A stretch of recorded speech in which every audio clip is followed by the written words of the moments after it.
Hello everyone, welcome to the Comic Game Movie Show. My name is Tashawn, and today I'm here to talk about some news that came out a while ago, maybe a week ago, but I haven't gotten around to talk about it yet. This weird ass news that Sony is producing a One Punch Man movie. Yes, that One Punch Man, the anime character One Punch Man. Now, anime movies have been shit. I did not hate Ghost in the Shell. The whole thing with Scarlett Johansson whitewashing, that was so funny because I defended that. I was like, well, she's an android. She died. You know, maybe they wouldn't have brought her back as another Japanese girl. Might give it away. Bring her back as a white lady. And then they did this thing and it was just like, oh man, you literally whitewashed. You didn't metaphorically whitewash. You literally whitewashed. And I just was like, okay, kind of off. But I liked the way it looked. It looked how I imagined it would look. I was like, this goes in the show live action. It's just, oh man. Oh man, that was so disappointing. I gave it a movie a 6 though. I didn't think it was terrible. But, I mean, then you got movies like the Death Note movie on Netflix. Oh, that movie wasn't Death Note until like the last 10 minutes of it. And then it was sort of Death Note. But up to that point, it was just some bullshit. We got movies like Dragon Ball Evolution.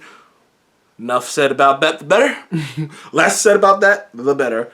I mean, you get so many animated movies, that attempts at animated movies that are just terrible, that just don't work out.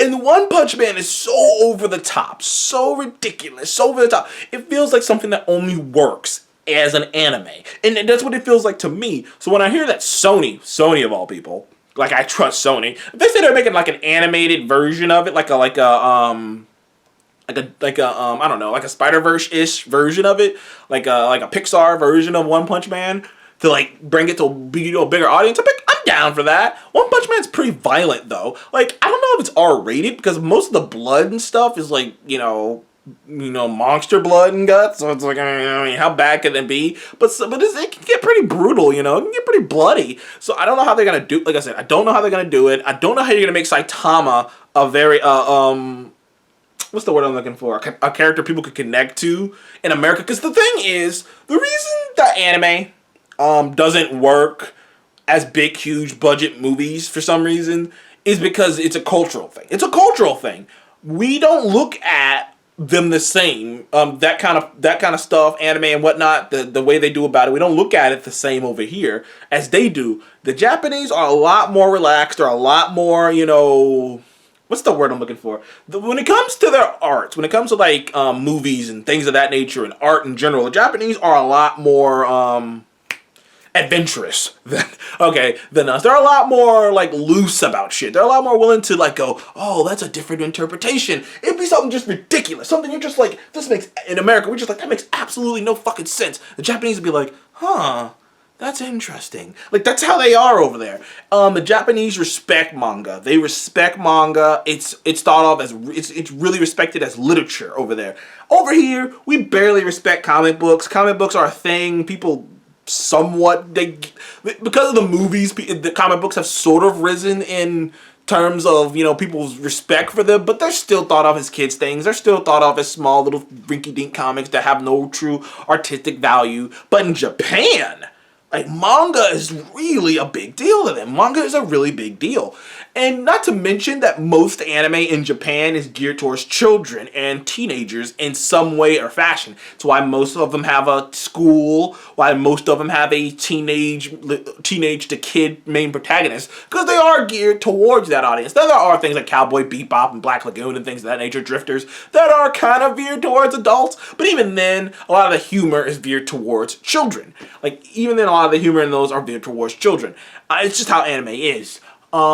So, like, there's just a cultural difference between, America and other countries in Japan. It's why certain things just don't land. My opinion on One Punch Man, this movie is, I'm gonna have to see who they get as the cast, and I'm really gonna have to see how they just decided to change up the world and whatnot. I think, One Punch Man could be a nice another alternate, superhero world to have it live action. A lot like, God damn it, how am I drifting on the name? A lot like the,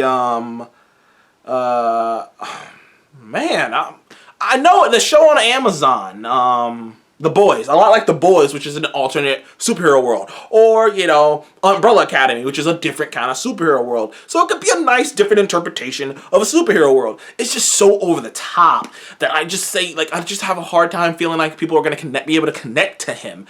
Saitama and his world, because it's just so over the top. And, like, that's kind of Japanese anime thing. And you know what? I'm down for it. I really like it. I love the theatricality of a lot of anime and a lot of the over the topness of it. A lot of the just having fun. I could feel it. Like, they're just having fun. But that's not how Americans are. We're a little stuffier than that. We're a little stuffier than that, you know. We just are. You know, to this day, you can't really tell most Americans the difference between, like, I don't know, Bugs Bunny and Dragon Ball Z. They're like, oh, it's a cartoon. It's like, no, it's an anime. They're two different things, but, you know. But, honestly, the last thing I'm going to say on this is, the one thing that I did really enjoy, I like that the, Death Note movie on Netflix tried, was to actually adapt it and change it to make it work. Because there's a lot of things in these animes that just won't work in your bigger audience that you have to change to make work. And the idea that they put the events of Death Note in Seattle, and the way they were trying to work it in to make it more organic, to make it more like this is how a true kid would act, this is how a true kid would find this book, and this is how a true kid would interact. The way they were doing that was good. Execution was terrible. But the ideas behind it, moving it to Seattle, like changing it up a bit, making it a little bit more streamlined, was a good idea. Didn't work out, but it was a good idea. So maybe that's the effort to go. I've always said that there's only a couple animes that can really be done. It's got to be the most grounded ones, like a Rurouni Kenshin or something along that level, because the over the top ones are just too much. I don't think you could really do Dragon Ball Z live action. I think the creatures, the way they look, and the way everything is, it's so over the top and so ridiculous. So ridiculous. You think death means nothing in the MCU? Well, you ain't seen death meaning shit till you watch Dragon Ball Z. So, you know what? One Punch Man.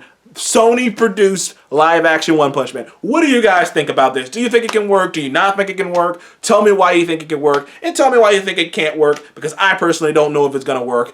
And it's Sony, so you know. Thank you guys for joining the Comic Game Movie Show. Please remember to like, subscribe. I'll see you in the next one. Goodbye.